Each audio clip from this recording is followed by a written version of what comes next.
Hello class, this is the exquisite tutorial and as usual my name is Engineer Steve. In last class we have taught several topics under the physics 124, but today we'll be teaching capacitors. And capacitor is a electrical component found in a electric circuit. A capacitor is usually made of two conducting metal plates of equal sizes placed at a distance apart. Most of the times, the distance found between a capacitor, there exists some certain insulating substances found between them. That substance is called a dielectrite or a dielectric.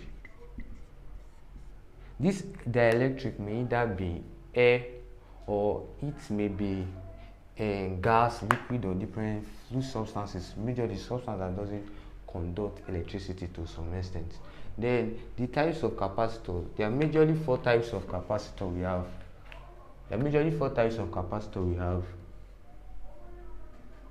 One, two, three, four. There are majorly four types of capacitor we have.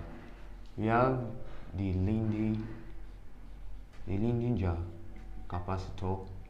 We have the fixed capacitor, we have the variable capacitor, and we have the electrolytic capacitor.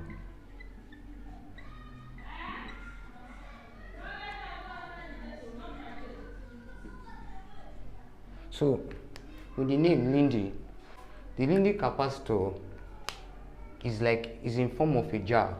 A jar is made up of, first of all, this rod placed here is like a non-conducting substance. In order to prevent passage of electrons or something, in order not to make the electrons or substance present in this glass surface to spill out to the atmosphere.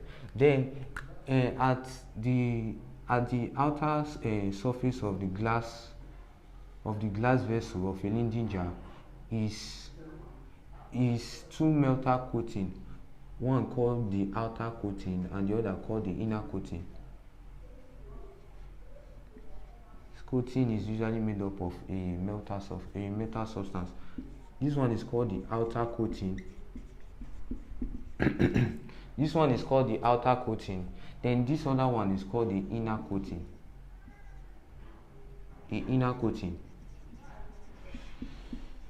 Then it is usually made of a metal knob. This is called the metal knob.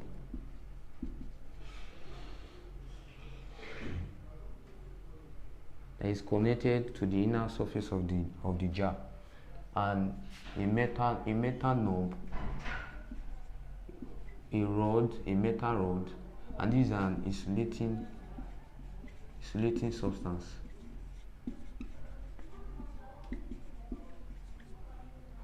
Unlike all capacitor, the major use of this the Linding jar capacitor is to store charge, like we normally know the general function of a capacitor.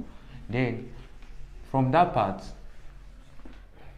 we have the fixed capacitor. With the name fixed, we are talking about a capacitor that has a static value or a verified value of capacitance rating. So it has a static value for a capacitance rating, in the sense that it is used to perform certain functions, those clarified functions or experiments which are carried out with a required value of capacitance. Then we have the variable capacitor. The variable capacitor is with the name variable.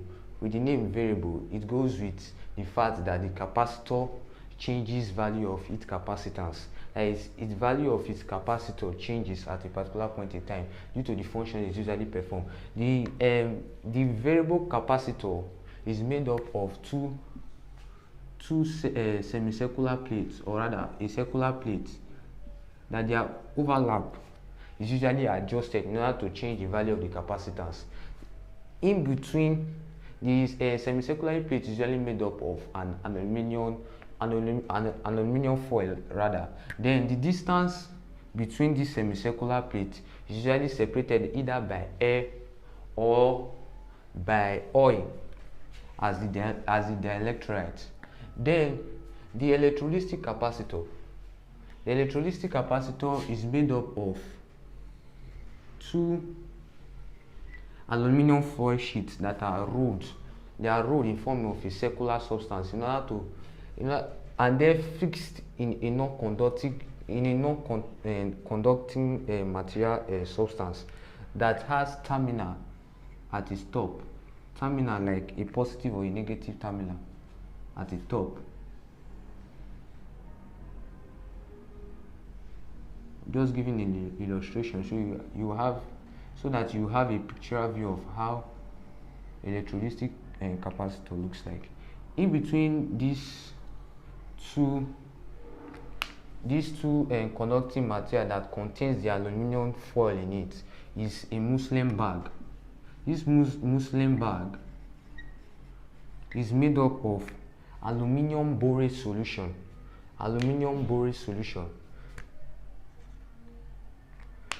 Take note, during the process of this reaction, an aluminum oxide is formed at the anode.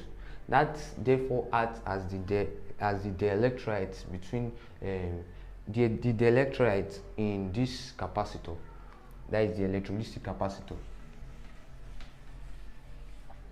Then the capacitance of a capacitor. What is the capacitance of a capacitor? The capacitance of a capacitor goes in two ways.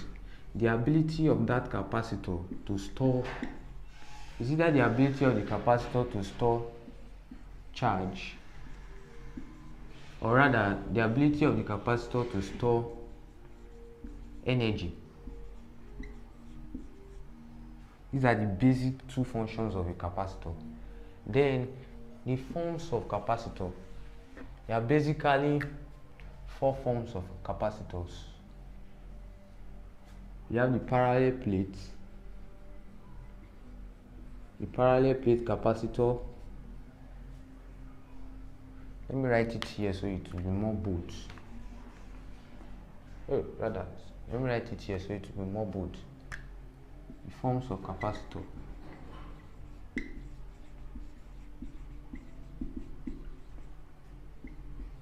You have the parallel plate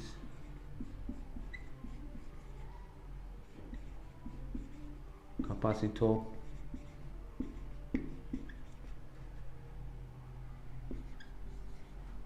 We have the parallel plate capacitor. We have the coaxial cylindrical capacitor. We have the coaxial cylindrical capacitor. We have three. The isolated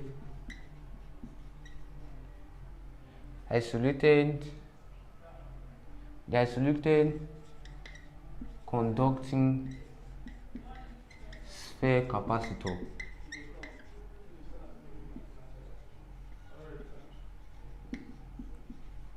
And fourthly, we have the two concentric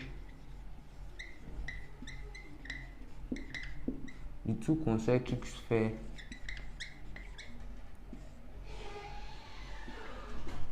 capacitor. Rather, this is non-conducting. This is non-conducting. Then from there, the parallel plate capacitor. Let's go deeply to the parallel plate capacitor first of all. That aspect I showed you just now with the four forms of capacitor. Let me explain them briefly now. The parallel plate capacitor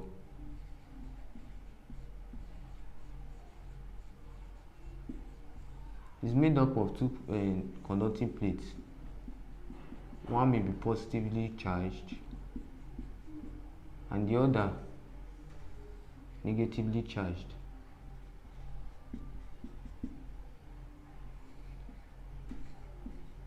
Like we know, electric current flow from the positive to the negative axis. So any field that will be taking place will be moving from this part to this part. The distance from here to here is called the difference. This is a parallel plate and capacitor. Like I said, capacitor is made of two metallic plate, metallic conducting plate-like structure that are of equal sizes. So this parallel plate capacitor is the normal capacitor we normally see on our daily basics. This capacitor, the capacitance can be derived from our normal. We know that our Q equals CV from our normal formula for quantity of the quantity of charge. So our capacitance is equal to our Q all over the V, where our Q is getting from our Gauss law, where our Gauss law states that our electric flux is equal to quantity of the charge divided by the permittivity of the substance. And remember, our flux is equal to EA, which is equal to Q all over the permittivity of the substance. So from here, I can determine our value for Q. Our Q value will then therefore be our big EA permittivity of the substance. So if I place this value into this equation, we'll be having our C equals our big A E naught all over our electric potential. Remember, from our electrostatics or the previous topic we did, I taught electric potential, and I said electric potential is the work done in taking a unit charge about a point, something like that. That is what I taught earlier on. So if we're taking the distance from here to here, so we'll be taking the voltage that exists between the distance. Let's call here A, let's call here B, from A to B. Since our D is an unknown value, which could be 2, 3, or 4, but since it's increasing from 0 to something, we can just make the value of our D of our V from A to B equals to V from VD minus our V naught. So from there, our V is equal to our E times the D. Our E is equal to V over D rather. Then from there, if we cross multiply, we'll be having our V is equal to E and D. So if we place this value here, we'll be having ED. This E cancelling out this E. So we'll be left with our C is equal to E naught A all over D. This the capacitance of a substance when the insulating material, the dielectrolyte present, is air. But in the presence of a non-conducting material like oil, anything at all, then we'll now introduce, when that comes to play, we'll now introduce our relative permittivity, which is equal to K E naught A over D, which could also be written in this form. Our C is equal to E arrow E naught A over D. It's the same thing. That is for the parallel plate capacitance. This is the value for the capacitance of a parallel plate capacitor. Then the other is the coaxial cylindrical capacitor. This capacitor is made up of two cylinders that are placed in such a way as to prevent overlapping between them. They are placed in the sense that the inner cylinder can drift into the outer cylinder, easily in order to prevent the fringing effect. The fringing effect is being prevented due to the small overlap between them. Take note, during this process, our arrow, the major arrow, which is our radius of consign, is greater than A but less than B. From here to here is our B. From this part to the center is our B, and from this part to here is our A. Between this stuff, is where the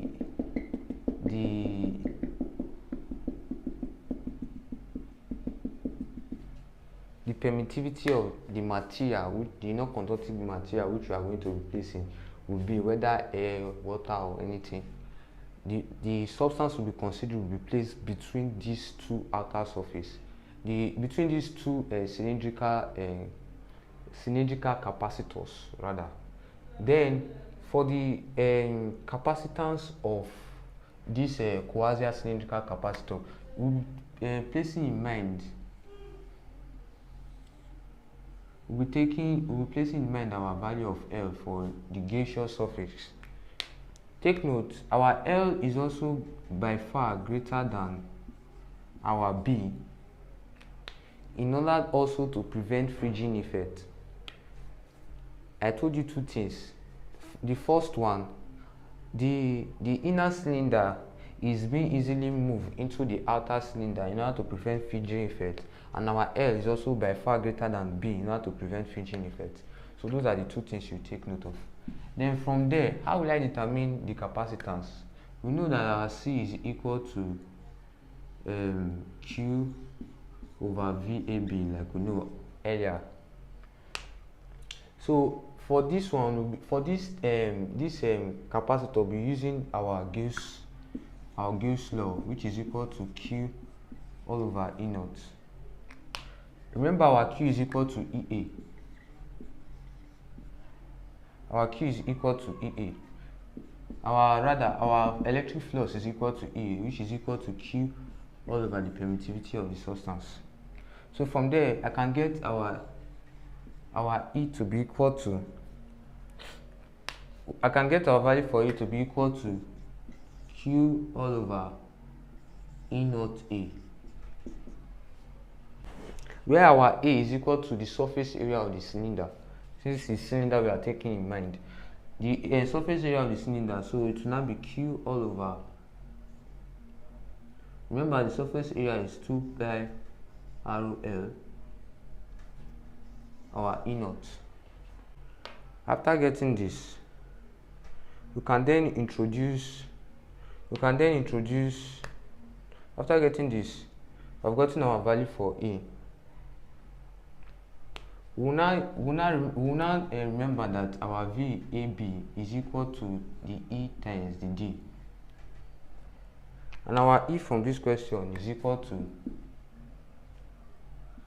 Q all over 2 pi R L E naught. Take note, the voltage between any capacitor, or at a distance between any capacitor, increases or decreases based on the distance that exists between the two metallic plates, whether you are considering a metal or a cylinder in this format. So a change in the voltage results also in a change in the distance between them. Rather, this time we'll be taking our distance to be arrow, since we are dealing with cylinders. So from there, I can say that the integral of this to the integral of this will give us the value for our VAB, which is equal to the integral of the arrow when we are considering a distance from B to A. So from there, this value is also equal to arrow. So I can just place it here.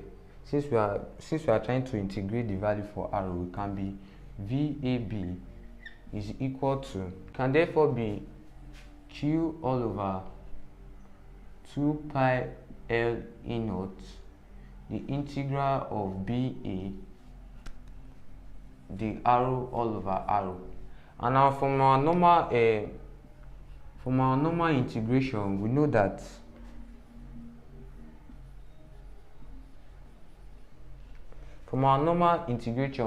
the arrow over arrow is equal to the in of arrow.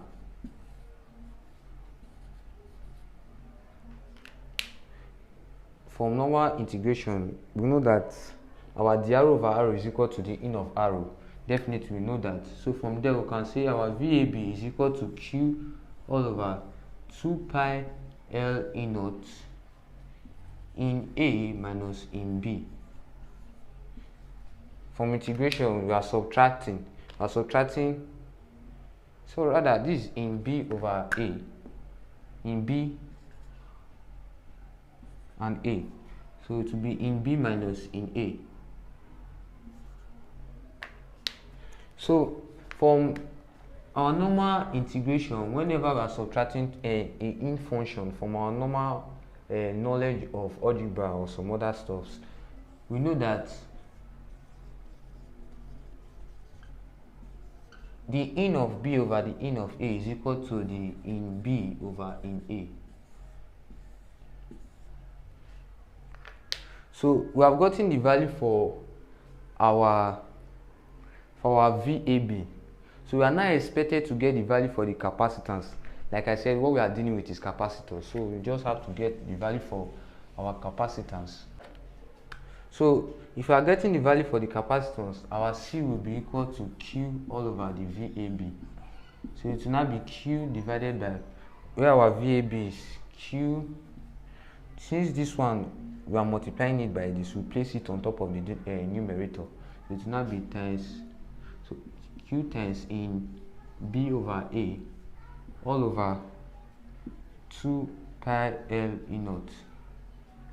So from there we are dividing.